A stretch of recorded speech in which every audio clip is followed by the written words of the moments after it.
Hello everyone and welcome to the Neurology, Anatomy, and Physiology section. My name is Stephen Alsop. I am an MD PhD student at Harvard and MIT, finishing up my PhD in Systems Neuroscience. I'm happy to talk to you today about the nervous system. So now let's start with the star of the show, which is the neuron, of course. This is where all of the action takes place. Neurons have a large cell body with many organelles, including the nucleus, the rough endoplasmic reticulum, which is the Nissl body, and then mitochondria.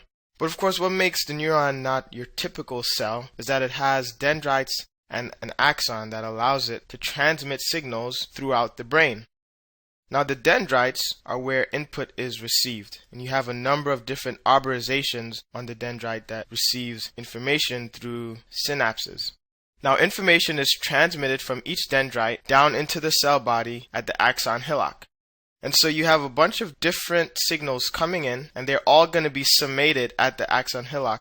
Once you reach a certain threshold, then you get an action potential, which will be transmitted down the axon, which may be myelinated or not. Here's the myelin, and we'll talk about that and the significance of what that means. Once the action potential travels down the axon, you get to another synapse where neurotransmitter is released to the next dendrite of a nearby neuron, and that signal is then passed on as well. Most neurons are multipolar, which means they have several dendrites, as illustrated here, as well as several axons. Some neurons are bipolar, meaning they have one dendrite and one axon. Neuronal cell bodies do not regenerate, so any damage to the cell body is permanent. However, axons can regenerate at a slow rate. Any idea of how slowly neurons regenerate? The estimate is about 1 millimeter per day, as long as the cell body is not damaged. Now, following injury to an axon, a special type of degeneration occurs that starts at the point of injury and spreads distally. This is known as Wallerian degeneration. Now, the main two types of cells in the nervous system are neurons, which we've just discussed, and glial cells. Glia are the support cells of the nervous system, and astrocytes are one of the best studied of all the glial cells. Astrocytes derive their name from the Greek astron, which means star. And if you squint and look sideways, you can sort of see why this is the case. Maybe I can convince you that this sort of looks like a star. Astrocytes are a key component of the blood-brain barrier. They provide physical support to the neurons, they take up excess glutamate and GABA, and are responsible for regulating local pH as well as ion balance.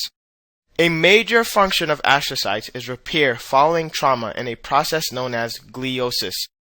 The astrocytes proliferate, swell, and undergo fibrosis, producing a glial scar in place of the damaged neurons. Astrocytes can be identified by a stain for GFAP, which stands for glial fibrillary acidic protein. In fact, this photo is of astrocytes that have been stained with a fluorescent marker for GFAP. Microglia are the macrophages of the CNS. Now, what are the function of macrophages? Well, they're important cells within the immune system that help to engulf pathogens and cellular debris. They also help to activate other immune cells. When tissues are damaged, microglial cells are upregulated and chew up on the injured cells. You can see the microglia cells here staining brown for lectin. Microglia make cytokines as well as neurotoxins. These neurotoxins can be things like nitrous oxide or glutamine, and these mediate inflammation. They're also important for restitution of the CNS environment, but like all forms of inflammation, they can cause lasting damage. The activity of microglia has been shown to be involved to some extent in the formation of beta amyloid plaques, which are seen in what major neurodegenerative disease? The answer here is Alzheimer's disease. Alright, time for a flash quiz. Which primary germ layer is the basis for microglia? The answer here is the mesoderm. Now, the rest of the nervous system is derived from the neuroectoderm, but you really need to remember that microglia come from the mesoderm layer. They both start with M, so you can use that as a sort of mnemonic. Myelin is present in both the central and peripheral nervous systems. In the CNS, it is produced by oligodendrocytes, while in the PNS, it is produced by Schwann cells. We will talk about these cell types in more detail soon. Myelin dramatically increases the conduction velocity of electrical signaling, and it does that by increasing the space constant. This drawing shows the nodes of Ranvier. These are spaces that separate the different portions of the myelin sheath. This electron micrograph shows the myelin sheath circling around the axon. So this is your axon here, and multiple layers of the myelin sheath. Oligodendroglia are the major type of glial cells found in the white matter of the central nervous system. The main purpose of the oligodendroglia is to myelinate the neural axons in the CNS. Oligodendroglia can myelinate multiple axons as seen here. In fact, they can myelinate as many as 30 neurons at a time. Remember that white matter is myelinated axons while the gray matter is made up of cell bodies. In fact, myelin is what gives white matter its appearance, as you can see in this picture. This is the white matter, and then this would be example of the gray matter. While appreciating the distinction between white and gray matter, you might also notice this huge tumor. This is an oligodendroglioma, a tumor that develops from oligodendrocytes. You'll notice that the tumor is located where one would expect to see the white matter tracks. Now if we zoom in to a microscopic level, we might see something like this. In this image you can see perinuclear halos and the fried egg appearance of oligodendrogliomas. We'll discuss the significance of this later in the pathology section. So here is, maybe your fried egg. That's your yolk.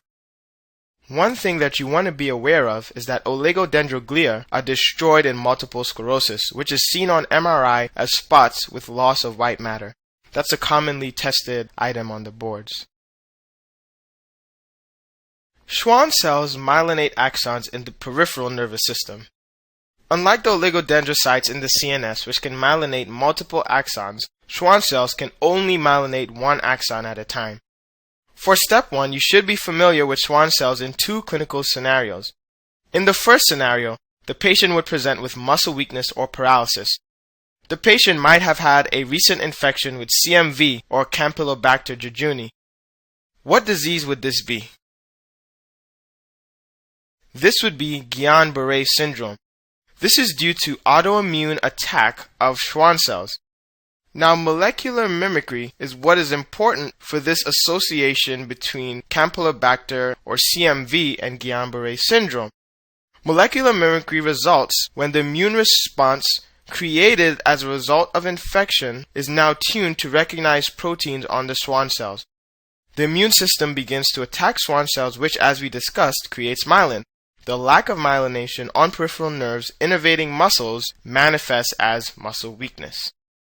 Now in the second scenario, you might be given a picture like this. Now this patient presents to your office with sensory neural hearing loss. Upon further questioning, you find out that they also have had trouble with standing from a seated position. What is the diagnosis here?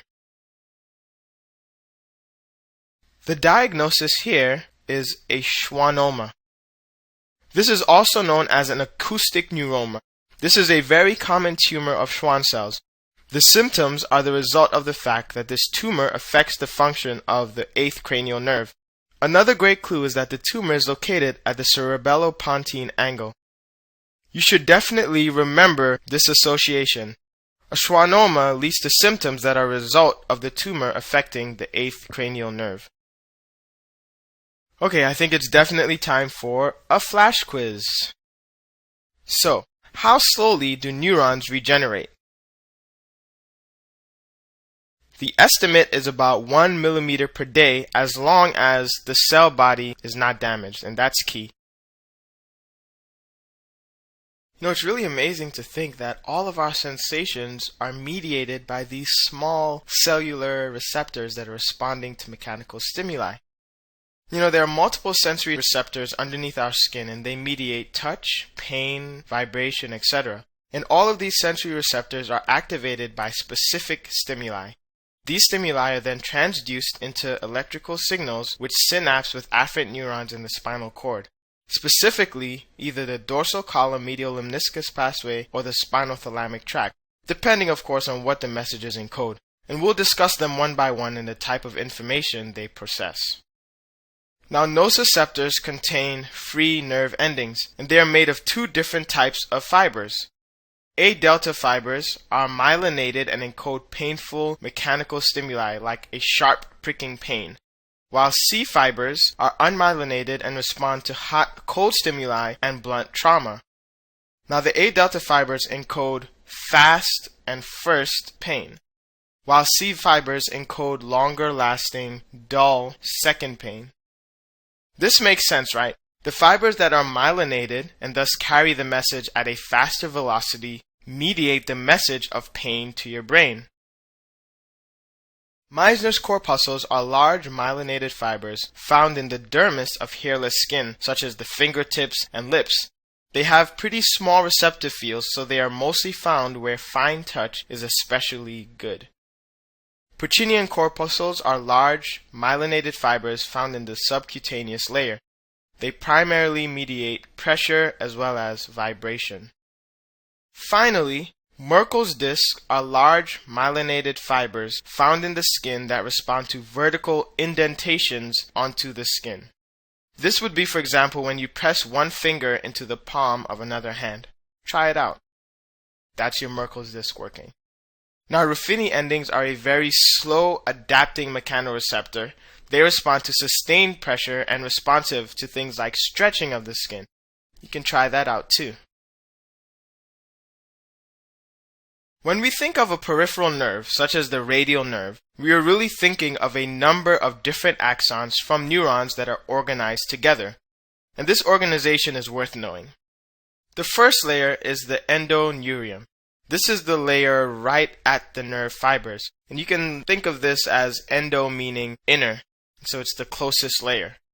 The next layer is the perineurium, and that peri means around, and so you can see that the perineurium kind of goes around all of the nerve fibers. And last is the epineurium. This is the dense layer that contains several bundles of nerve fibers, as well as their vascular supply, and epi of course means outer. So out of these three layers, which layer do you think is the most difficult for drugs to cross? It's actually the perineurium. You can think of it as the permeability membrane. It normally serves to protect the nerve from damage by cytokines and protons that can cause abnormal nerve conduction. Now, this property is the result of its basement membrane as well as the tight junction proteins that form the barrier between the perineurial cells. Now, while we are at it, what other structure contains tight junctions and can also be an effective barrier for treatment of brain disorders? That would be the blood-brain barrier.